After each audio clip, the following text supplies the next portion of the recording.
Voilà. Donc, tu sais, dans la vie, tout le monde veut ce qu'il y a de mieux. Et dans notre conscience, nous avons des désirs cachés. Peu importe la joie que nous avions, lorsque quelqu'un vient nous dire que notre joie est éphémère, nous l'acceptons. Et lorsque nous l'acceptons maintenant, nous perdons le peu de joie que nous avons. Et en même temps, nous n'avons pas la joie que l'autre propose. Vous comprenez? Maintenant, celui qui est venu te faire perdre ta joie n'a rien à te donner maintenant pour remplacer la joie que tu as perdue. Autrement dit, la personne croyant te faire du bien te fait du mal en fait. Vous comprenez? Lisons Ecclésiaste 6, verset 9. Il est écrit: ce que les yeux voient est préférable à l'agitation des désirs. C'est encore là une vanité et la poursuite du vent. Je vais relire.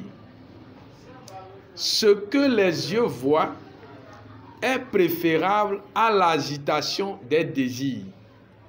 C'est encore là une vanité et la poursuite du vent. Qu'est-ce que, ici, c'est le roi Salomon. Voilà, c'est le roi Salomon qui a écrit les livres Ecclésiastes. Qu'est-ce que le verset là nous dit? Ce que tu as sous la main. Ce matin, tu es réveillé, tu te dis Dieu merci. Je suis vivant, je suis en pleine forme. Dieu merci, je vais aller au boulot, je vais revenir. Ça, c'est ce que tu as.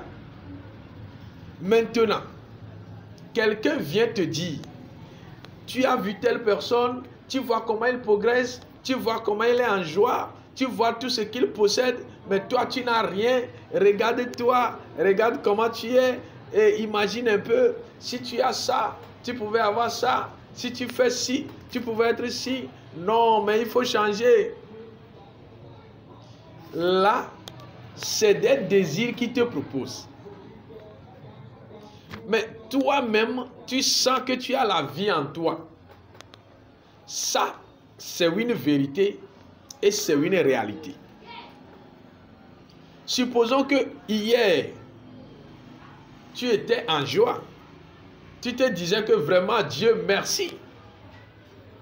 Maintenant,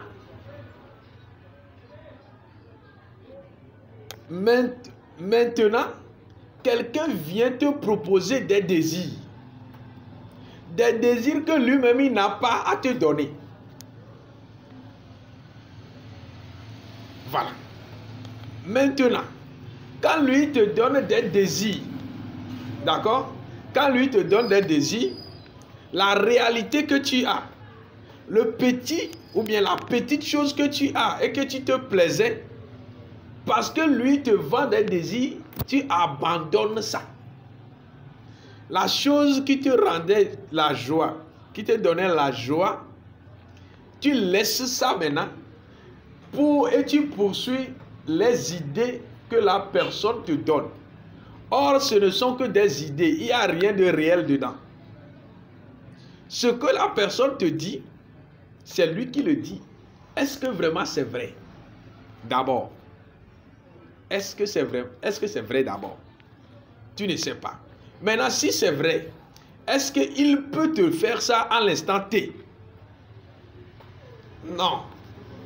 Dans ce cas, lorsque tu vas abandonner ta joie, lorsque tu vas abandonner ta paix, lorsque tu vas abandonner toute l'énergie que tu avais en toi, et maintenant tu vas commencer par penser à ce que la personne te dit, c'est ça, Ecclésiaste dit, une poursuite de vent.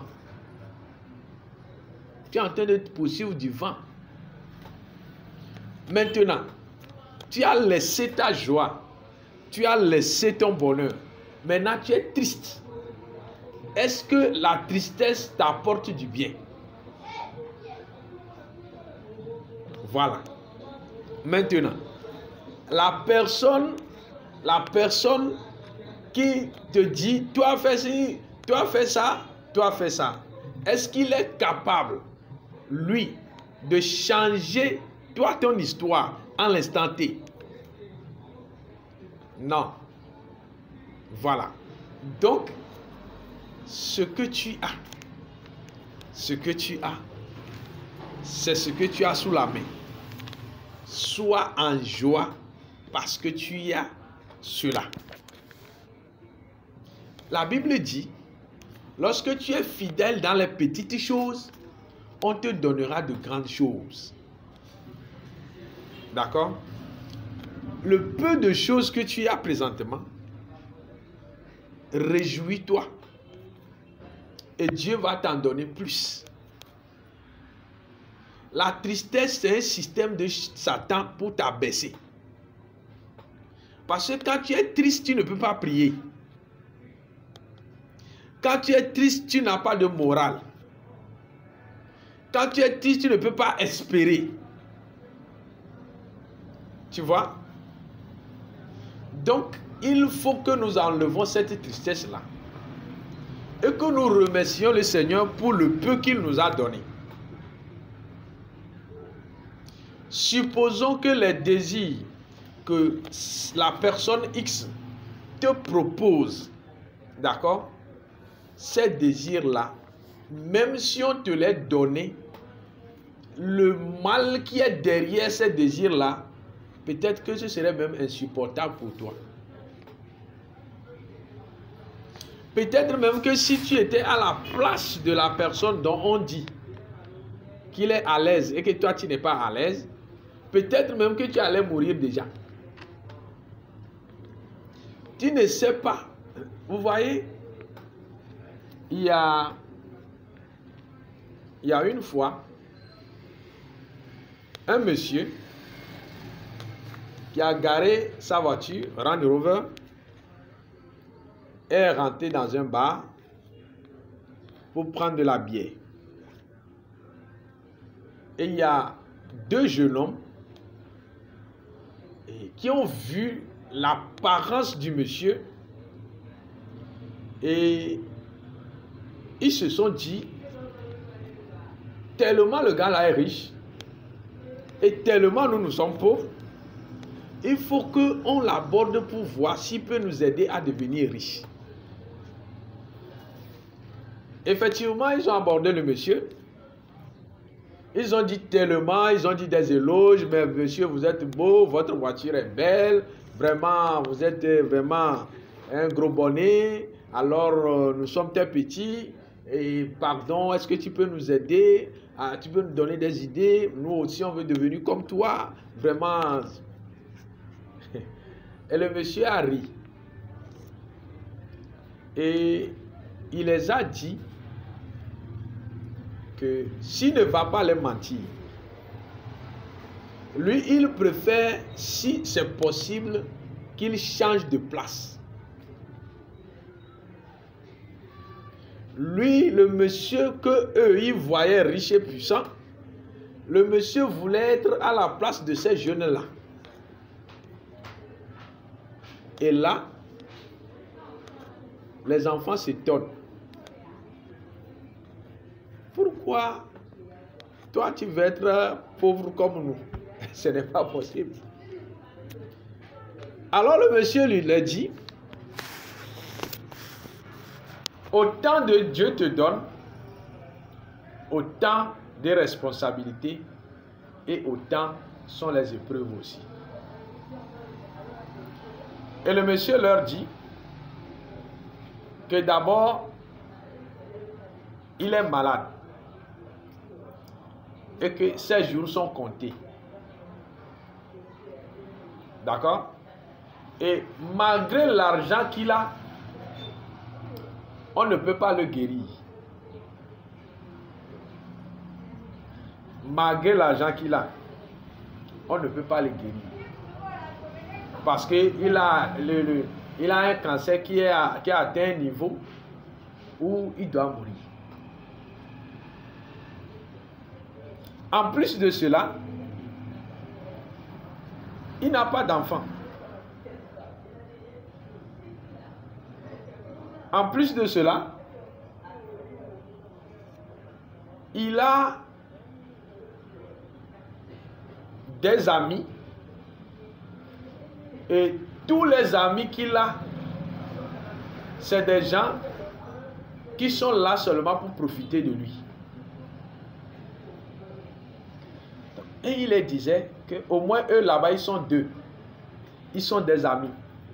Malgré qu'ils n'ont pas d'argent, ils sont sincères l'un envers l'autre. Mais lui, il n'a personne. Si quelqu'un vient le voir tout de suite pour le saluer, la deuxième phrase serait « j'ai besoin d'eux ». Donc, sa vie même est tellement solitaire et tellement pire qu'il ne sait même pas comment les expliquer pour qu'ils puissent comprendre. Qu'est-ce que je voulais dire par cette histoire-là? Tout le monde a des problèmes. Tout le monde a des problèmes. Donc, comme tout le monde a des problèmes, la joie, ta joie, ne viendra pas de quelqu'un. Ta joie, c'est Jésus qui te le donne et tu dois le garder en toi. Ne laisse pas d'autres personnes, par des illusions, prendre la joie que tu as. Parce que lorsque la personne te donne des désirs, la personne te dit des choses et que lui, il part, il oublie qu'il t'a déjà dit quelque chose. Il oublie même que ça te fait mal. Peut-être même lui, il a déjà bien mangé, il rit ou bien il dort quelque part. Mais toi, tu es là, tu souffres. Et quand tu souffres, ça t'amène des maladies. Et quand ça t'amène des maladies, c'est des dépenses. Et là, ça bouleverse, ça chamboule totalement ta vie. Et maintenant, l'échelle sur laquelle tu étais, si tu ne sais pas faire, tu redescends. Ça, c'est le système du diable. Donc, je t'en prie, que rien du tout, n'enlève ta joie que tu as. C'est Jésus qui donne toutes choses. Toute chose est dans les mains de Dieu. Dans le même Ecclésiaste, il a écrit qu'il y a un temps pour toutes choses. Il y a un temps pour rire, il y a un temps pour pleurer. Il y a un temps pour vivre, il y a un temps pour mourir. Il y a un temps pour se marier. D'accord? Donc, lui, c'est son temps. Ton temps aussi arrive. Mais ne pense pas au bonheur des autres jusqu'à ce que toi, tu rates ton bonheur. D'accord? Lorsque quelqu'un te dit, regarde les autres, regarde comment ils prospèrent, regarde comment ils sont, regarde comment toi tu es.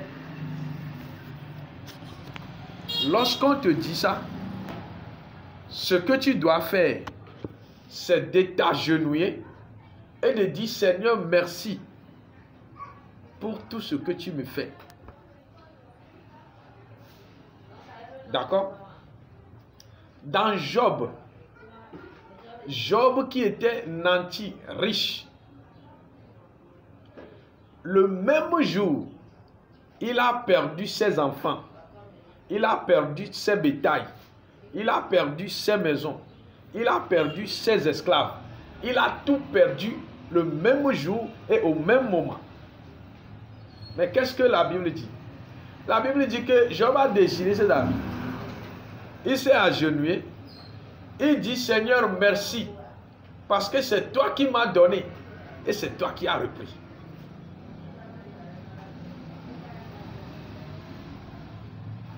C'est pour dire que en toutes circonstances, nous ne devons pas céder ou permettre à ce que quelqu'un nous enlève la joie que Jésus nous donne.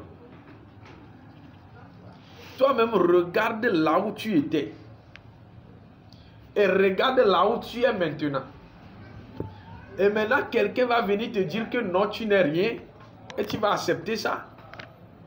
Non, tu ne dois pas accepter ça. Parce qu'il y a des choses qui se font. Dieu est en train de produire des miracles. Et ça va continuer. Là où ils sont, et ils ont parlé mal de toi. Là où ils sont, ils t'ont vilipendé. C'est là-bas ils seront. Et ils verront la gloire de l'Éternel dans ta vie.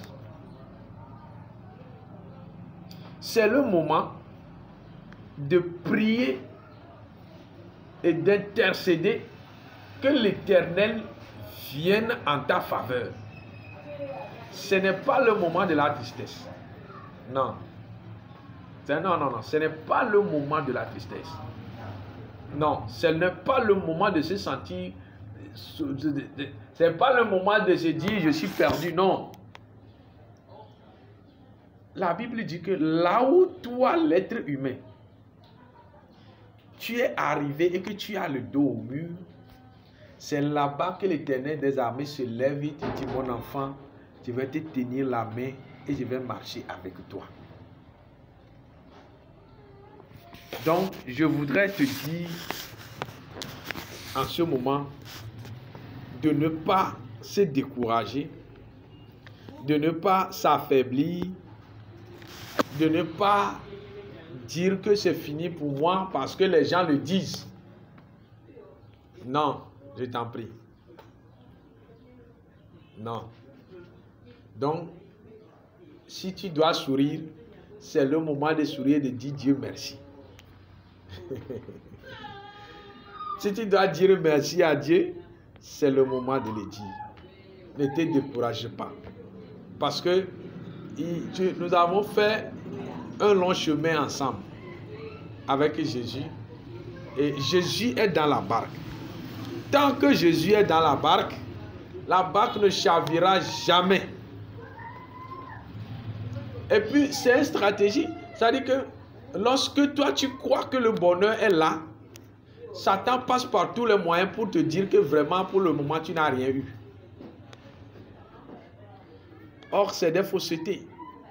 C'est pour que tu perds les pédales. C'est pour que tu redeviennes comme avant. C'est pour que tu continues pas à te dire que je suis foutu ou quoi que ce soit. Non. Faut pas baisser les bras. Faut pas baisser les bras. Ça changera et ça a déjà commencé au nom de Jésus. Ceux qui te donnent des idées, ceux qui croient que tu n'es rien, aujourd'hui c'est eux qui le disent. Demain, eux-mêmes le diront que Dieu a changé ta vie. Alors, je tiens à dire que ce qui est réel, ce que nous avons sous les yeux, remercions l'Éternel pour ça. Et quand nous remercions le Seigneur que le peu que nous avons, il va nous donner encore davantage. Alors, bien-aimé, toi qui as écouté ce message, que le Seigneur te bénisse, te fortifie. Alors, je t'encourage à ne pas baisser les bras. N'écoute pas les gens dire, n'écoute pas ce que les gens te disent. Profite-toi du peu que tu as et le Seigneur va te donner davantage. Que le Seigneur te bénisse, qu'il te fortifie. Que sa main puissante soit sur toi. Je vais prier pour toi. Seigneur Jésus, je te remercie en ce moment. Toi qui nous as encore enseigné de fixer nos regards sur nos objectifs à travers toi, Seigneur Jésus. Fortifie-nous. Aide-nous à ce que nous n'écoutons pas les menteurs, les vendeurs d'illusions. Mais Seigneur, que nous nous réjouissions de peu que nous avons, afin que ta bénédiction puisse être multipliée dans nos vies. Seigneur, je te remercie pour la vie de la personne qui m'écoute en ce moment. Seigneur, bénis son travail. Seigneur, bénis sa maison. Seigneur, donne-lui de la joie, donne-lui de la paix, afin que ton nom soit sanctifié. Seigneur, je te remercie parce que tu as fait au-delà d'une espérance. Au nom de Jésus-Christ de Nazareth. Amen. Merci Seigneur, merci à vous. Que le Seigneur vous bénisse, qu'il vous protège. Alors, si vous avez besoin de prière, vous avez besoin de conseils, vous avez besoin de témoigner parce que Dieu vous a fait quelque chose, vous avez besoin de nous soutenir parce que nous en avons aussi besoin de nous soutenir financièrement, vous avez nos adresses, vous avez notre numéro, vous pouvez nous appeler à tout moment. Que le Seigneur vous bénisse, que sa paix soit sur vous, au nom de Jésus-Christ de Nazareth. Vous ne tomberez pas, vous n'échouerez pas, vous avancerez. Je dis vous avancerez au nom de